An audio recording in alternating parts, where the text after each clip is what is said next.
मी जयमाला मर्दाने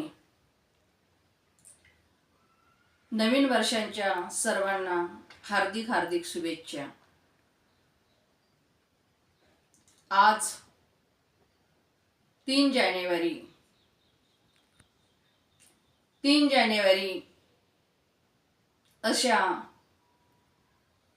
समाजसुधारक, कवयित्री, शिक्षिका आणि मुख्याध्यापिका राहणाऱ्या क्रांतिज्योती सावित्रीबाई फुले यांची आज जयंती।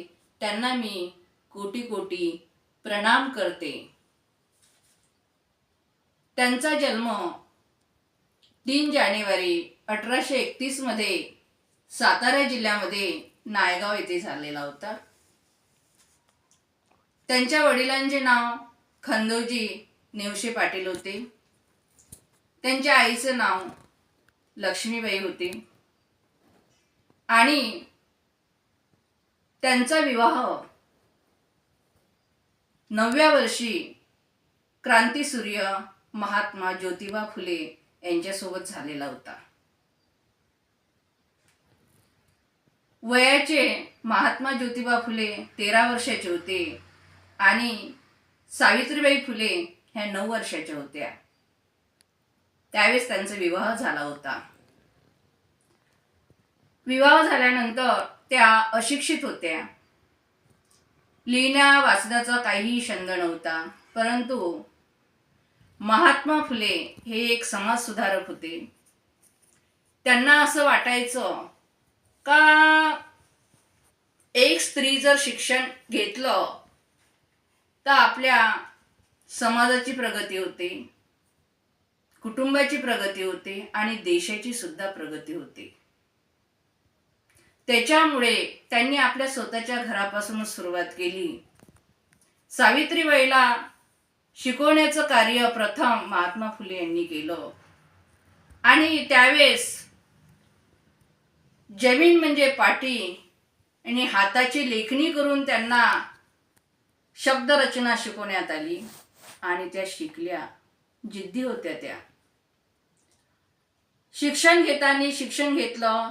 मग नंतर त्यांना असं वाटलं का प्रथमतः ज्या जुन्या रूढी परंपरा होत्या त्या मुळीच नष्ट झाल्या पाहिजे आणि त्याच्यामुळे त्यांनी काय केलं, महात्मा फुलेंनी स्वतःच्या पत्नीला म्हणजे सावित्रीबाई फुले यांना शिक्षिका बनविलं आणि शिक्षिका बनवल्यानंतर पुण्यामध्ये पहिली शाळा काढली, बुधवार पेठेमध्ये भिडेवाड्यामध्ये।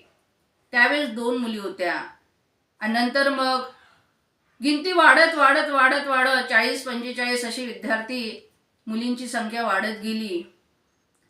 परंतु तेवढं सोपं नव्हतं त्या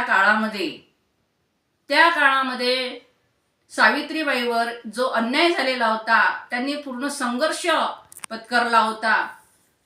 ज्यावेळेस त्या मुलींना शिकवायला जायच्या त्यावेळेस त्यांच्या अंगावर शेण सुद्धा टाकायचे।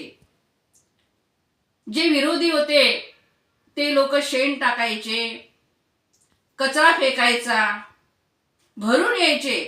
परंतु शाळेत जाताना त्यांनी असं ठरवलं का माझं हे जे पातळ आहे हे पातळ पूर्ण भरलेलं आहे, मला मुलींना शिकवायचं आहे, तर ते एक पातळ सोबत न्यायच्या आणि तिथे त्या नेसायच्या।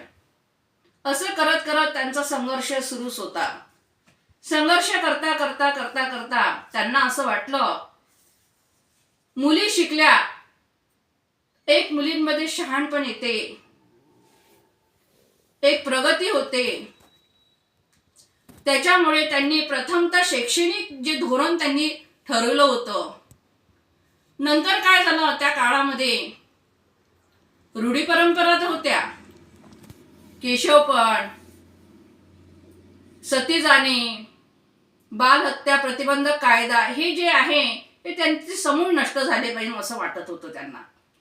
मग त्यांनी ज्या लहान वयामध्ये मुलींचे लग्न व्हायचे आणि त्यांना पती जो होता तो म्हातारा मिळायचा, त्याच्यामुळे तो मरून जायचा आणि तो मेल्यानंतर त्या बाईचं केशवपण करायचं किंवा मग त्याला सतीजाने त्या चेतावर तिला बसवायचे, त्याला अग्निदहन ती करायची. तर ह्या प्रथा मुळ नष्ट झाल्या पाहिजेत असं वाटत होतं. महात्मा फुलेंना वाटत होतं, सावित्रीबाई फुले यांनाही वाटत होतं. मग त्यांनी हे धोरण अवलंबलं. बालहत्या प्रकरण, ती गरोदर राहायची. गरोदर राहिल्यानंतर त्यांचे बाळ मृत अवस्थेमध्ये राहायचे आणि त्याच्यामुळे त्यांनी काय केलं का बालहत्या प्रतिबंध कायदा सुद्धा त्यांनी केला. स्वतः त्या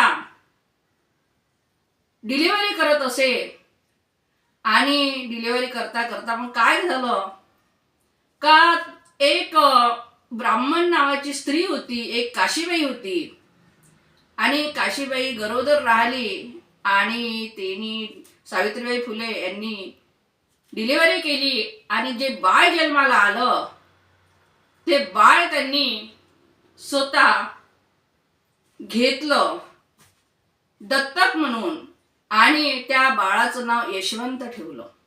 त्याला लहानाचं मोठं केलं यशवंतला आणि त्याला डॉक्टर बनविलं. आणि डॉक्टर बनविल्यानंतर ते दक्षिण आफ्रिकेमध्ये सुद्धा गेलेले होते डॉक्टर. परंतु एक काळ असा आला होता, आपल्या जवळ ते 66 वर्ष पूर्ण राहिलेले होते, सामाजिक कार्य केले होते सावित्रीबाई फुले यांनी. आणि त्यावेळेस ज्या रूढी परंपरा तर होत्याच, दलित समाजावर अन्याय होत होता, अन्याय होता, पुरुष अस्पृश्य असा जातीभाव होता, जातीभेद होता तिथे त्यावेळेस. आणि हा जो त्यांना पाणी प्यायला सुद्धा परवानगी नव्हती, तर घरचा हौद जो होता तो घरचा हौद सुद्धा त्यांनी खुला केला आणि खुला केल्यानंतर त्यांनी पाणी पिण्यास परवानगी दिली. मग अशी मारामारी आली त्यावेळेस त्या प्लेगची साथ सुरू झाली आणि प्लेगची साथ सुरू झाल्यानंतर जो त्यांनी सेवा केली सावित्रीबाई फुले यांनी आणि पांडुरंग जो गायकवाड होता तो 11 वर्षाचा मुलगा होता, त्याला नेणं आणणं रुग्णालयामध्ये, तर त्यांना प्लेग झाला होता आणि त्याच्यामुळे यशवंतराव सुद्धा यांना बोलावण्यात आलं होतं, त्यांनाही प्लेग झाला होता. आणि याच वेळेस मग 10 मार्च रोजी सावित्रीबाई फुले यांची प्राणज्योत मावळली होती.